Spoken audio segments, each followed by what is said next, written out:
Hey guys, welcome back. I'm author Joe Holt. Joe Jr.'s on the camera.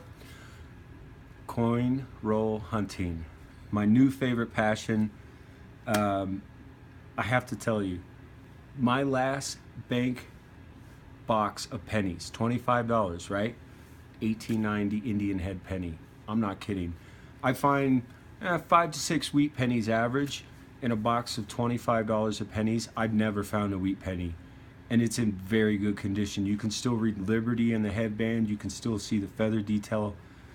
It's got me excited. What's coming up next week? Joe Jr. and I, next Wednesday, we're going to pick up, that's less than a week, we're going to pick up a box of halves, 50 cents, and we're going to pick up 4 boxes of pennies, because why wouldn't you? 1890 penny in the last box, guys. All right, but here's why we're here today. Looks like a normal roll of 50-cent pennies, right? I bought this on an auction for $6 on eBay. On this end, 1913 wheat penny. On this end, 1917 wheat penny. Now, neither one of them are in particularly good shape.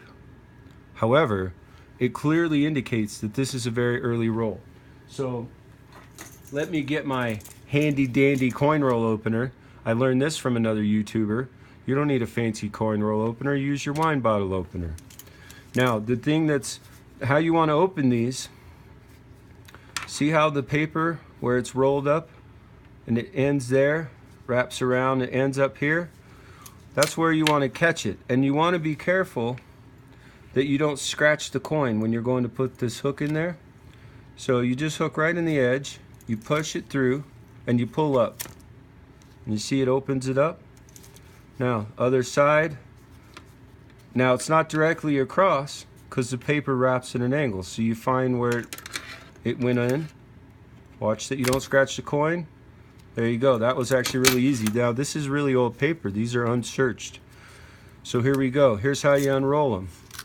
You make sure that the end pops out for you. Oh, stay in there, buddy. I already saw a 1943 steel penny. I get so excited. All right. What you want to do is you kind of want to keep it in your hand and unroll it like this. Okay? That way you can just drop the roll into your hand. Now, we don't need the paper. Okay, now I'm going to call these out as I pull them off. Now, the first penny that we said 1913, that's what it is. I can see it very clearly here. Now, obviously, every penny in this roll should be a wheat penny, so I'm not going to call them out wheat penny, because obviously they are. I'm just going to tell you the year. That's a 1944. It's in great shape. 1956. Now, there's a few key dates you're looking for here, guys. 1943. 1943 is a big year. It's the only year we made steel pennies. We made steel pennies because of World War II. We needed the copper, the other metals for the war effort. So if you find a 1943 steel penny, no big deal. They're cool, keep them. They only made them 1 year. However, the rare penny that year is the copper penny because they weren't supposed to be made. So if you find a 1943 copper penny, you're into some cash, guys.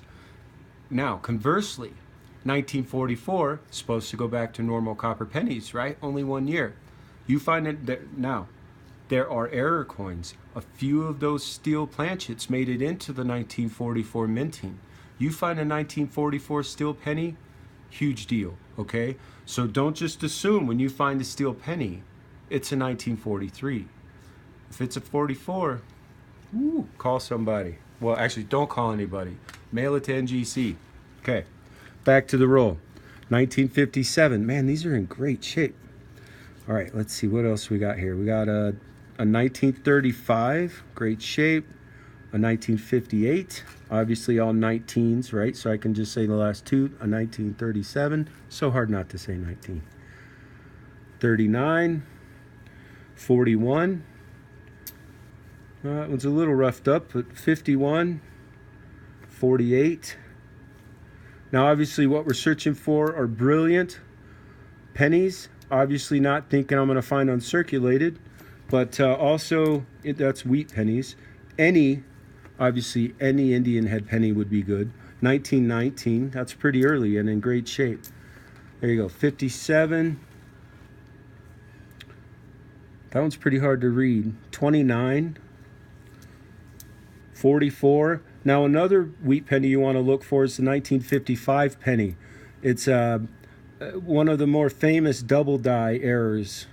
58. It's very easy to see in the 55, and they're very collectible. That was a 49, 54, 45. I still have yet to find a 43 copper or 44 steel, but considering they're rare.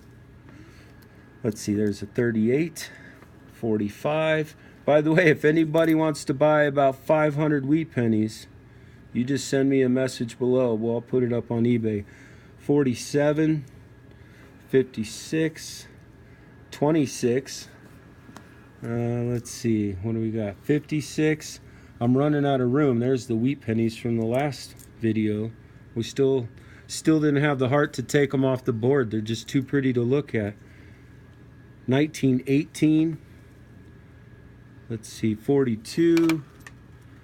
Wow, this is a really, look at this 53. I'm going to set it down. Look at this penny here I just pulled off the top. Try to go from the side so they can see. I want you to see the shine. Look at that. Incredible. Okay, keep on. Let's see, 35. That was pretty hard to read. It looks like a 1919, very popular year. A lot of those pennies out there. 45, 46. Come on, 43, where are you at? There's a 52.